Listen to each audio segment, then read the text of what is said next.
Well, hello, everybody. Welcome back. My name's Colton, and I'm here with Adam. And this is In the First Degree. It is nice to be back. It's been a little bit since the first episode, like a week and a half. I'm sorry about that. Time has been catching away from me, so It's been a very long weekend too. It's been a very long week and weekend, but Super Bowl just happened. Let's go Chiefs. Let's go Chiefs, beating the Eagles in a very interesting game. Last few minutes, that one call, the holding call, that could have changed the game. But it all went towards one of my favorite teams, at least. But yeah, how you doing, Adam? You doing good? I'm struggling, but I'm here. He's struggling, but he's here. He's okay. You don't need to worry about him. It was a very good Super Bowl. It was a very good Super Bowl, if you catch our drift. For him, not for me. I'm fine. But so let's get started into our second story. So this story is about Mark Barton, the Fulton County Massacre. So our story entails financial folly, Malden suicide notes, adultery, brutality, suspected fraud, and even an earlier set of suspected murders. Sounds like a fun weekend. That's a fun weekend. Oh my gosh. Let's get into it. Mark Orrin Barton was born April 2nd, 1955. The only child of parents who were in the Air Force.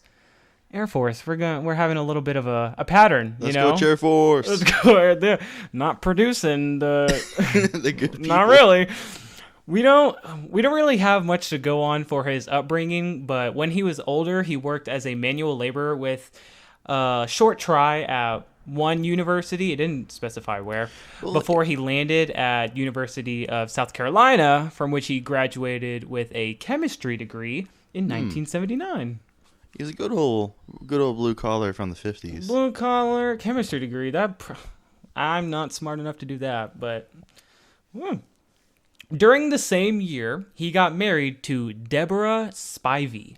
That's a 50 names right there. A student also from his university.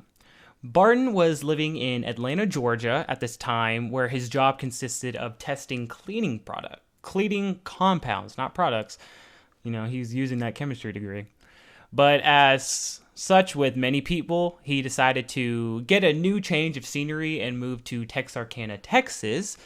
Here, he and his friends found a company together, TLC Manufacturing.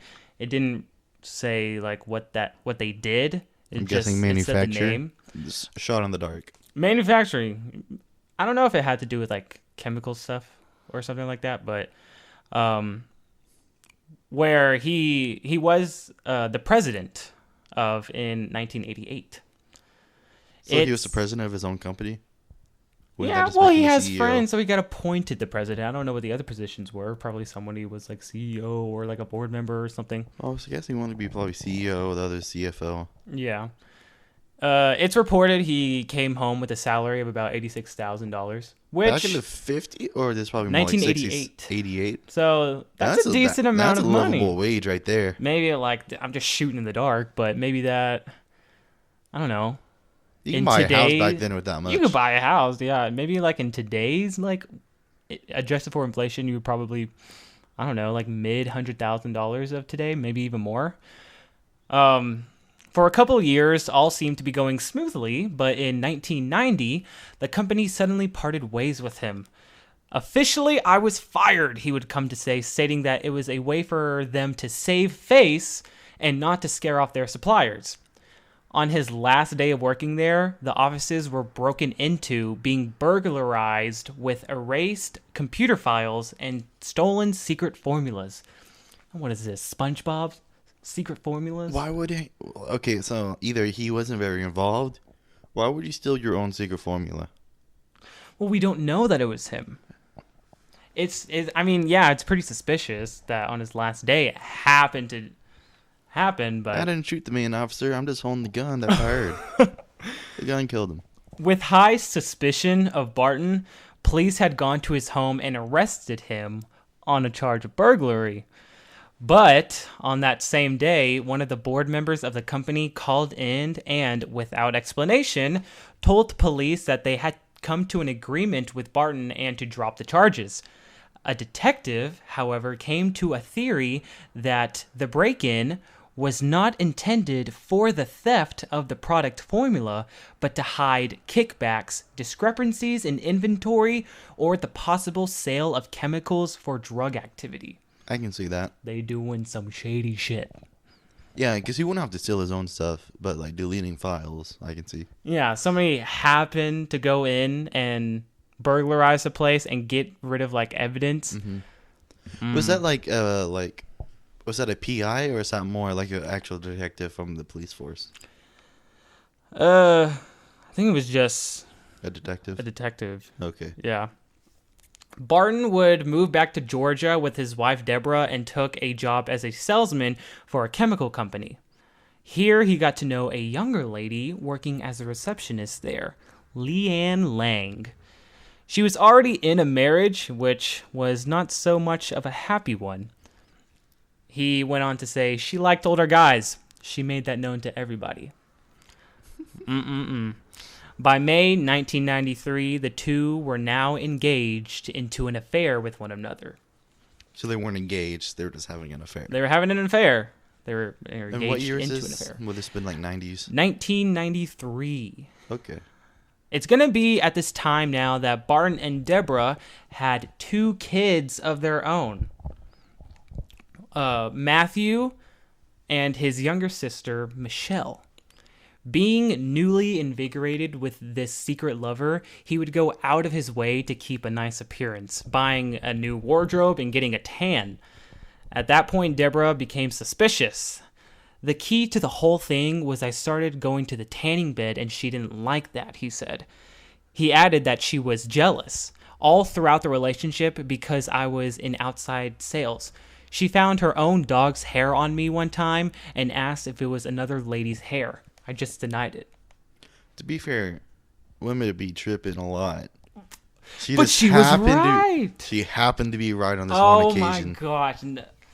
Women be tripping. No, he showed the He showed the signs, I think. The signs? He showed the signs. He's dressing nice. Not for you, you ugly. Not for... In June the next month, Leanne and Barton had taken a trip to Charlotte, North Carolina, having dinner with a few of her friends. During the dinner, Barton said that he never loved anyone more than Leanne and that he would be able to marry her by October 1st. So he's ready to get rid of Deborah. Yes, sir. Oh my. Out with the old and with the new. Leanne was ready to divorce her spouse by the end of August and had found an apartment with her sister. So they're both ready. They want each other. They're getting there. They're getting there.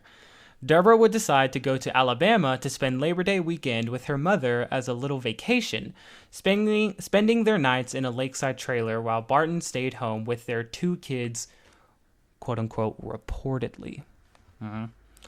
But by the end of their weekend excursion... The bodies of Deborah Barton and her mother, Eloise Spivey, had been found in their trailer, killed by an axe-like tool that was apparently never recovered. Okay, so they're currently living in Texarkana, correct? I guess he got the new salesman job. That's where he met Leanne. No, they're back in Georgia, I believe. So they moved back to Georgia? Yeah. So did Leanne move with him? I thought they met Leanne in Texarkana. No. He got fired from his job in Texarkana. He moved back to Georgia. Okay. Got a job as a chemical salesman, and that's when he started an affair with the receptionist, Leanne. Where's Deborah's mother's from? She is, I believe, from Georgia. Too? So they're both Georgia they're boys? originally Georgians, but they moved to Texas and then moved back to Georgia. Almost immediately after Deborah's funeral, authorities arrived at Barton's home in search for evidence. Police would spray the house with luminol, a chemical that, when in contact with blood, glows in the dark. And Then the police did a search in his car and received a positive reaction of blood on the ignition switch and on the seatbelt, and he would have no explanation for why blood was there. It was that time of the month. It just kind of... For a dude? But almost as if trying to instigate the officers, he said, "If there is a ton of blood in my car, why aren't you arresting me? Well, now, why am I not in handcuffs?" I guess he got the police to admit that there was not enough blood evidence that would require an arrest. That's a valid point, though. They're trying to get him to slip up. They do that a lot. They're like trying to intimidate you. It's like, we got all this evidence, but if they ain't got you in handcuffs, they ain't gonna do anything. Yeah, he sure was teasing them. Like, hey, you gonna arrest me or not? So he was definitely a high IQ person. I guess so, yeah. Barton soon later makes a trip to explain the reasoning for the blood in the car. Apparently, having slipped his mind, he told police officers that he had cut his finger to the bone during the summer before his wife was murdered. He insisted that it was his own. To verify his statements, they would request a blood or a saliva sample for DNA testing, as well as a lie detector test, but he subsequently refused. Okay, to be fair, even if, like, let's say he's innocent, that's not a bad thing to deny, though. Well, okay, if you're innocent, I would say a blood or saliva sample is like, a DNA test is like a almost like guaranteed way of like seeing if somebody is but like innocent shit or happens. Guilty. But and like you might have like bled here, bled there, a hair follicle fucking left somewhere, or like it blew. And it's like, oh, this hair follicle was in this room. Yeah. You're definitely the killer. Well, the lie detector test. No one should take that, innocent or guilty. Yeah, just don't take it. It's not always 100% accurate. It's not accurate 100% of the time. Yeah. Let's see. Now, within a week of... Oh, wait, no, Authorities had a very strong suspicion that Barton was guilty of the murders, but as there were no witnesses to place at the setting, along with no forensic evidence or fingerprints, they couldn't really charge him with anything. Also, Barton claimed to have spilled a soft drink on blood traces in the car before any tests were able to be done, destroying the evidence. Like destroying the sample. So you didn't clean up the blood in the car. The blood was just chilling. I guess so, and so they found it, and so hold up. So did soda destroy that? So it can go through bleach, and you still see it and test it. But like, oh no, on my DP, it fell. Whoopsie-doo. Well, granted, this is the 90s, so I guess technology isn't as, well, or not nearly as what it is today. Now, within a week of the tragedy of Deborah and her mother's murder, Leanne would start spending nights at the house with Barton and his kids. After a month... Is she divorced yet? I think she is... Well, almost. Hold on. After a month had gone by since the murder, Leanne had divorced her spouse, and 6 months later, they would move in together in Morrow, Georgia, a place where nobody would have known about the murders because they moved away. So, like, oh, new neighborhood. Nobody's going to know. This second marriage, however, would not be as happy as both of them would have liked. Several times, Leanne would just pick up and leave, leaving neighbors to gossip about what might be happening in the home. To be fair, if both of y'all were cheating in the first place to be with each other, what's stopping y'all from doing it again? That is true. It's like once you start, you're not going to want to stop. Yeah, it's a relationship built on lies. They had reportedly been experiencing family trouble during February 1994 when Barton's youngest daughter, Michelle, at 2.5 years old, told her daycare worker that her father had sexually molested her. Snitch. Oh my... Snitch. I mean, nah, that's the right thing for her to do. I mean, yeah, but like... Oh my gosh. This ain't no snitches get stitches. All right, that's continue. A good thing. During that she told them. During a mental consultation, taken afterwards, a psychologist would state that Barton certainly was capable of committing homicide. But because of how young Michelle was, it was a challenge for state attorneys to build a case around her against her father or to prevent him from keeping custody of both of his kids. Okay, so Michelle's 2.5. She's 2.5. How old is Matthew? He's like 4 years older than her, so he's like 5 or 6. Okay. So none of them are like grade school or anything. There's probably still some. He's probably like in kindergarten or first grade, maybe at this age. The Douglas County District Attorney David McDade would say it was disturbing enough to have a trained psychologist and competent prosecutors reporting these things back to us back then. It's absolutely chilling to think about it now. Just weeks before the murder of his first wife, Barton had taken out a $600,000 insurance policy on her and was now trying to cash it. Noting that the police had considered Barton a suspect, the insurance company subjected him to 6 hours of questioning as kind of a preventative measure, because we heard the story. Now you're trying to get the life insurance policy from her? I mean, yeah. We paid for it. I'm trying to cash it out. Oh, my God. He would go to argue his case, talking about his life, basically making him seem as pitiful as possible. Oh, no. I'm only making 6 figures a year. Oh, no. Yeah. In 1997, the insurance company had decided to settle for $450,000 going to him, citing that they believed a jury would have sympathy with Barton and his kids in the case that the settlement ever went to court. The company, however, would make a decision that $150,000 of the $600,000 would have to go in a trust for Michelle and Matthew. So he took the insurance company to court? No, they settled. But they were like, well, let's just get this over with because the jury's probably going to go in their case because he has kids and everything. So they're just like, okay, here we go. But you only get $450,000, but your kids, they get $150,000. You don't get that whole $600,000. I mean, that's fair. Yeah. That's still a free $450,000. With this new influx of cash, Barton allowed himself to be caught up in the risky business of day trading, a type of job where people bet on the daily fluctuations of individual stocks. Soon, Barton would become a full-time day trader, but things would turn sour the following summer. Barton would end up losing around $105,000 since June, with almost all of it being on volatile internet stocks, according to Momentum Securities, the place where he would trade most recently. His account had been closed on Tuesday after he was unable to meet a margin call, a demand for a brokerage that would put a customer in the position of covering a debt that was caused by falling stock prices. So they're like, you're in a deficit. Now, to protect our asses, you have to make up that money. Mm-hmm.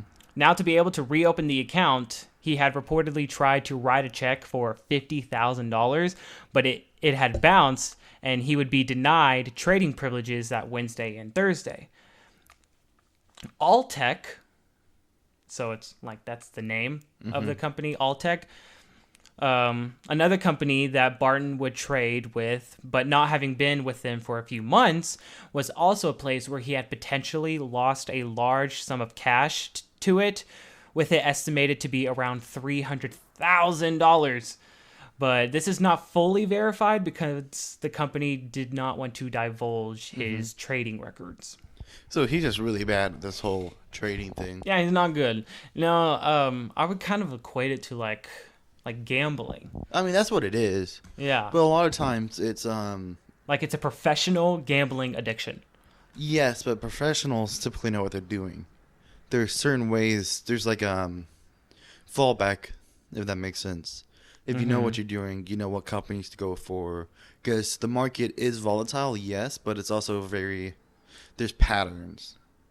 And there's sections of it. Well, from judging what he was it sounds like he was just freeballing it. Yeah, because like the volatile internet stock.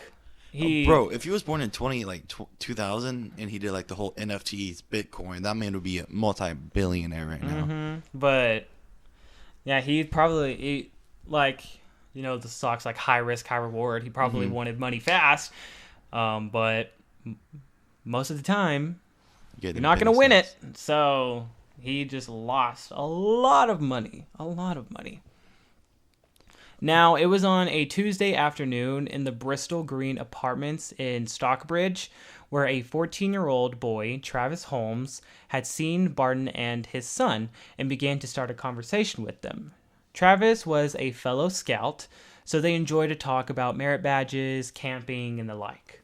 Who was the scout? Was it him or Matthew? It said that Barton was also a scout, but I think his son was as well.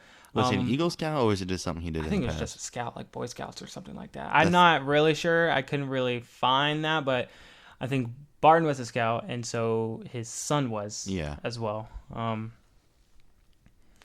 Travis would say that he saw no indication that Barton would soon take the very first steps on a horrific journey that would come to leave dramatic lasting effects on the population as a whole. Just before 2:30 p.m. on a Thursday, Barton made his way into the offices of Momentum Securities, one of the day trading firms that he would trade at, on the third floor of a Buckhead office building. There he would engage in small talk, making your regular greetings, hey, how are you, how have you been, and everything. But after chatting for a little bit, Martin said that he needed to make a few transactions there, ending the conversation with, "It's a bad trading day, and it's about to get worse."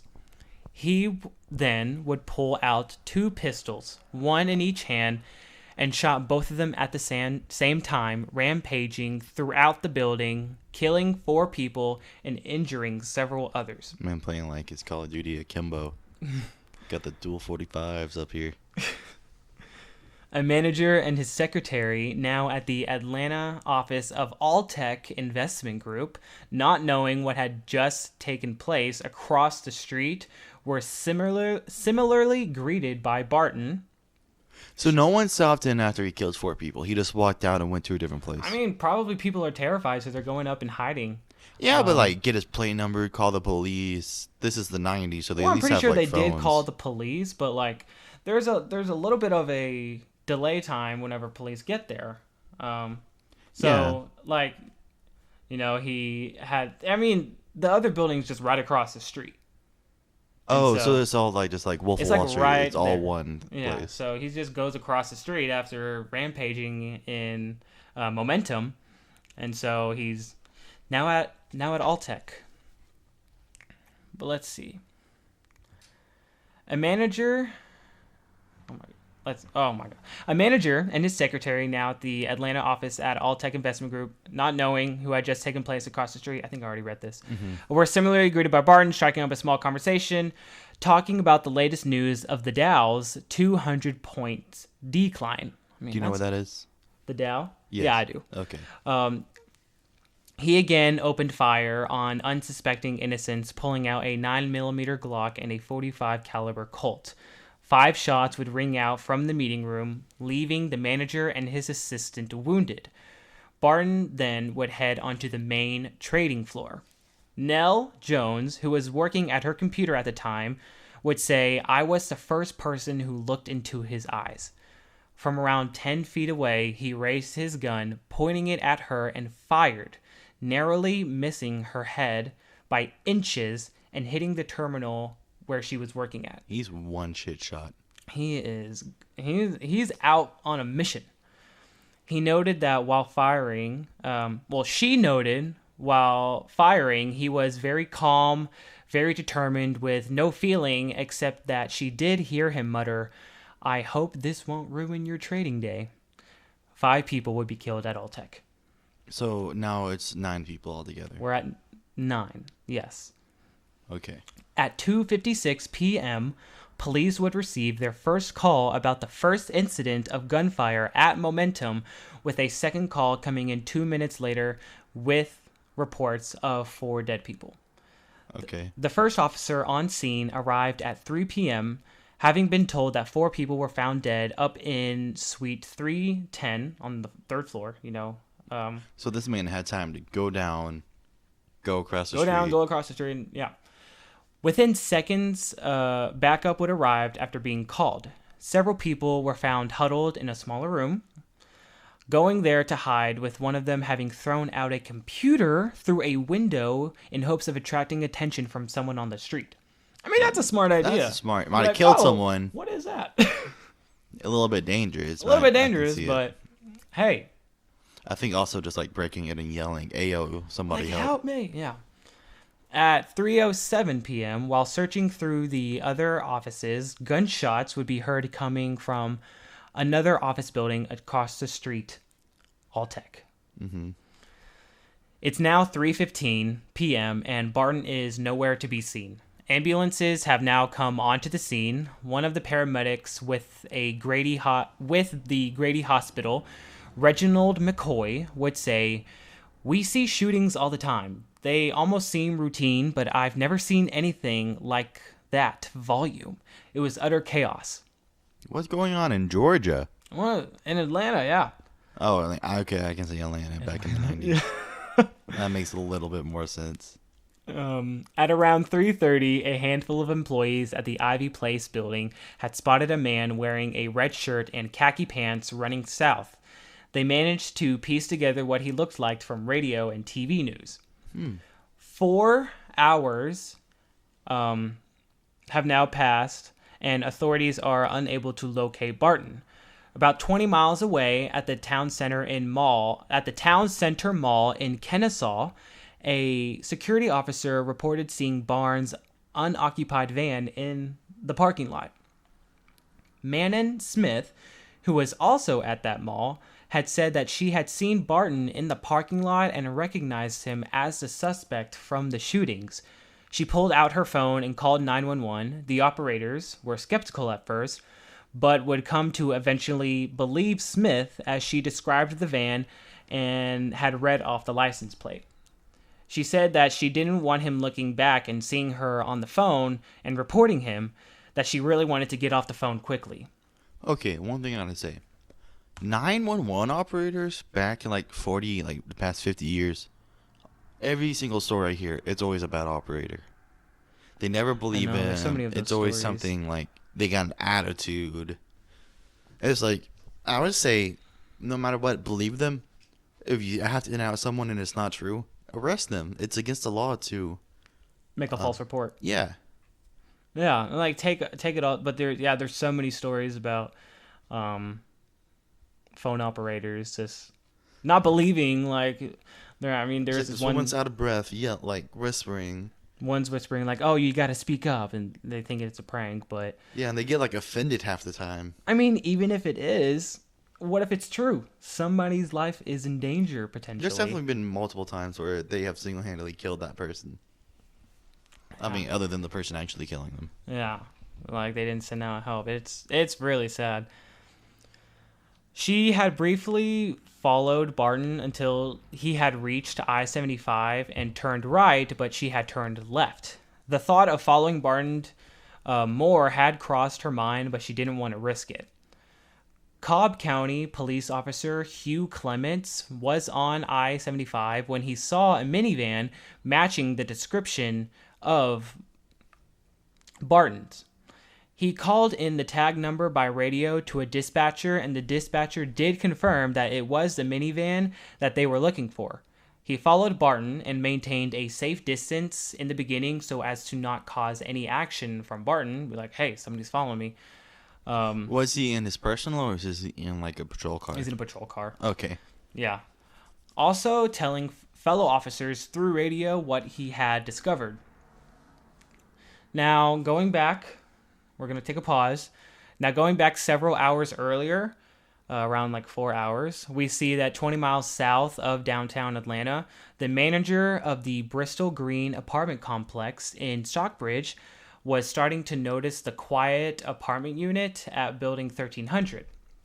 He noticed that the rent was late and was starting to grow worried. Coincidentally, no more than 30 minutes later, after the shootings in Atlanta, he would call the Henry County Police, letting the officer into the apartment complex. There they discovered the bodies of Barton's wife, 27-year-old Leanne, his son Matthew at 11 years old, and daughter Michelle at 7 years old. The two children's bodies were laying in their beds with sheets pulled up to their necks and had towels around their heads to where only their faces were showing. A handwritten letter was placed on each body, and a computer-written note was left in the living room explaining the reasons for the massacre.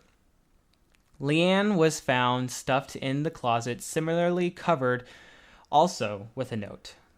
The computer note would read, July 29th, 1999, 6:38 a.m. To whom it may concern. Leanne is in the master bedroom closet under a blanket. I killed her on Tuesday night. I killed Matthew and Michelle Wednesday night.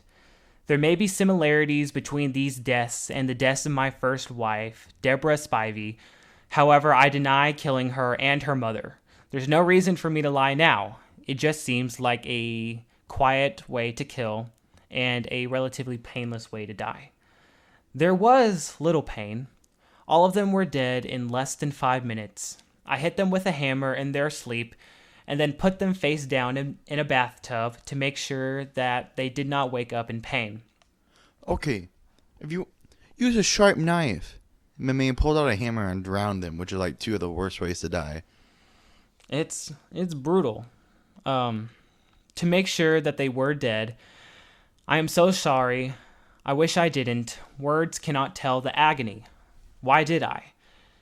I have been dying since October. I wake up at night so afraid, so terrified that I couldn't be that afraid while awake. It has taken its toll. I have come to hate this life and this system of things. I have come to have no hope. I killed the children to exchange them for 5 minutes of pain for a lifetime of pain. I forced myself to do it to keep them from suffering so much later. No mother, no father, no relatives. The fears of the father are transferred to the son. It was from my father to me and from me to my son. He already had it, and now to be left alone, I had to take him with me. I killed Leanne because she was one of the main reasons for my demise, as I planned to kill the others. I really wish I hadn't killed her now. She really couldn't help it, and I loved her so much anyway. I know that Jehovah will take care of all of them in the next life. I'm sure the details don't matter. There is no excuse, no good reason. I'm sure no one would understand. If they could, I wouldn't want them to. I just write these things to say why. Please know I love Leanne, Matthew, and Michelle with all of my heart. If Jehovah is willing, I would like to see all of them again in the resurrection to have a second chance. I don't plan to live very much longer, just long enough to kill as many of the people that greedily sought my destruction. You should kill me if you can. Mark O. Barton. My man wrote a manifesto. It's like his reasoning It's really is really bad. Like, he killed his children because me don't feel no good. I don't feel good, and made a bad decision losing $400,000. Yeah, and now the children are going to suffer. So let me just kill them. I feel like that's very narcissistic to a degree. That is narcissistic. Because I feel like if, like, you know what, I don't want to put my children through this, you'd probably just kill yourself. That would make a lot more sense. I mean, we don't want people to kill themselves. No. Get some help. Better help. Yeah, just like, it's not like, I don't know. It's just a crazy thing. Like, I'm gonna make you suffer for the 5 minutes and kill you, because I don't want you to suffer for the rest of your life. Also, to be fair, he probably wouldn't have done that if he wasn't a religious, whatever you call, the religious freak. The religious freak from the last episode we were talking about, people using religion as a so he was using religion to try to blow off the blame. He's using a religion as an excuse. This dude is using religion as an excuse? Yeah, he's saying, like, Jehovah will treat them better than I will. And he's asking for forgiveness, but, like, Because this man, I'm guessing he was religious beforehand. The one before was religious afterhand. I don't think he was the first one. I don't think he was religious at all. That's what I'm saying. Yeah. This dude sounds like, it's okay, Jehovah. He's using it as an excuse. It's like, I can fuck up here as long as Jehovah does his thing. Yeah, it's just an awful thing. Also, wouldn't most people that would do something along those lines, wouldn't it be a murder-suicide? Like, he'd kill the children, the family, then kill himself afterwards. Not go and kill 6 other people. Well, it sounds like he just was angry with people taking his money. Yeah, and so that's what's the last sentence. I don't plan to live very much longer, just long enough to kill as many of the people that greedily sought my destruction. So, yeah. The trading companies, where he was the one who messed up and dug himself in a big hole, like owing, potentially, like $400,000 because he wanted that quick dollar. And, like, oh no, he quit his job to day trade, so he wasn't making any income on top of that. It didn't say if he quit his job, but I would imagine so, because it did say he did full-time day trading. Yeah. But, like, if you're losing that much money, you obviously ain't making money. No, definitely not. So, do you think he actually killed his first wife, or do you think that's all coincidental? I think it was because I did read that when the police found the bodies of Deborah and her mom, that in the trailer there was no signs of breaking in, so that had to indicate that it was somebody close to them. And it didn't really specify like anybody else who would have known, but with the things adding up, him having an affair. Yeah, but like everyone has an affair, especially back in the 90s. No one was happy back then. I guess, but like. So you think he did it? Yes. Well, because also, the blood traces. Yeah, but there's definitely been cases where it's like, yes, there's blood, and I just don't want you to DNA test it because of like other reasons. A lot of it's like privacy. There's definitely situations where the actions they make them seem really suspicious, but they're just honest to God, like innocent. You're running devil's advocate right now, aren't you? No. I think he did it. I think he allegedly. I think he did it. Got to protect ourselves, but no, I think he full on did it. Because you can't be so comfortable as to kill your family and then 6 other people without having some sort of messed up past. And that is certainly a messed up past. So continuing, now coming around, we're jumping back to present. Now coming around 7:50 p.m., shifting into the night, Barton turned off the interstate onto 92 in Ackworth. With Officer Clements still in tow, Barton would pass a service station on the left and turned right just past a McDonald's. He would then turn left into a gas station. Seizing his opportunity, Clements turned on his lights and let off his siren. During this whole thing, 14-year-old Dane Pritchett managed to witness what would happen next. She was seated in the back seat of a car in the McDonald's parking lot next door, waiting for her brother and his girlfriend to bring back food. She said that Barton had slowed at the gas pumps, almost as if he was going to stop, but he pulled up about 35 feet more. Then an Ackworth police cruiser made their way into the parking lot and stopped in front of the minivan. Behind, Clements leapt out of his vehicle, drew his firearm, and crouched behind the door of his patrol car, yelling, "Get out! Get out!" More police officers cruisers would make their way into the parking lot to block any possible escape route as fellow law enforcement would get into place. Barton would then raise the 9mm pistol to one side of his head and the .45 caliber to the other side, with him taking his own life. Why do you drive so long just to do that? I guess maybe the potentiality of him escaping, but if he gets caught, then that's it. He's done for. So in his head, like he did with his family, instead of suffering his whole life, he just wants to end it. I mean, yeah, a little bit late, but yeah. A little bit late. Well, 9 people dead too late. 9 people. Or 9. 12. 9 plus 3. 12 people. Now Or counting 15. himself, we're at 13. And he... So he's at like 16. He's got a 16 KDA. Oh my... This isn't gaming. This would occur at 7:55 p.m. Barton's father-in-law, Deborah's first wife. First wife's father. Let's see. Blames or claims that Barton, up until the murders, he was the perfect son-in-law. Since then, we have cooled tremendously towards each other.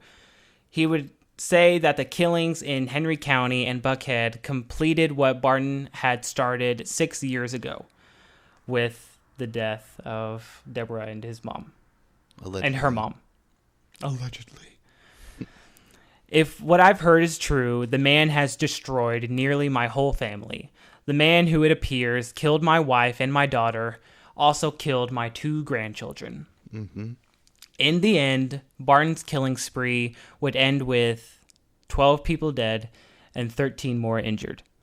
The victims, because we want to remember all the victims in these types of stories, the victims include Lee Ann Vanderveer Barton, Matthew David Barton, Michelle Elizabeth Barton, Alan Charles Tenenbaum, Dean or Deanne Delawala, Joseph J. Desert, Jamshid Havash, Vade Wati, I don't know this last name, Muralidhara, Edward Quinn, Kevin Dial, Russell J. Brown, and Scott A. Webb. And that was the story of Mark Barton, the Fulton County Massacre. Prayers to all the families that lost. Prayers to all the families. So what are your thoughts? What are your thoughts on this? My thoughts are, this was a very, very sick man. And this all the killing or the killing spree happened in the 99. This happened, I think, in the late 80s, early 90s. I'll have to go back and take a look. 1990s. See, at the end, it just sounded like a broken man, but that doesn't explain the whole Deborah and the stepmom. There's some people are sadistic. Like, in the last story, one of the murderers, he had allegedly killed one of the officers in the Air Force. Remember? Oh yeah. Yeah, but So they it started couldn't. like that, They couldn't then he was like. kind of broke. Huh? Well, he started and he went on like 4 or 5 year break. No. It was pretty close after. It was. Yeah, like a few months after. Like he planned it and. So he moved, got married in a couple months, and then all that happened.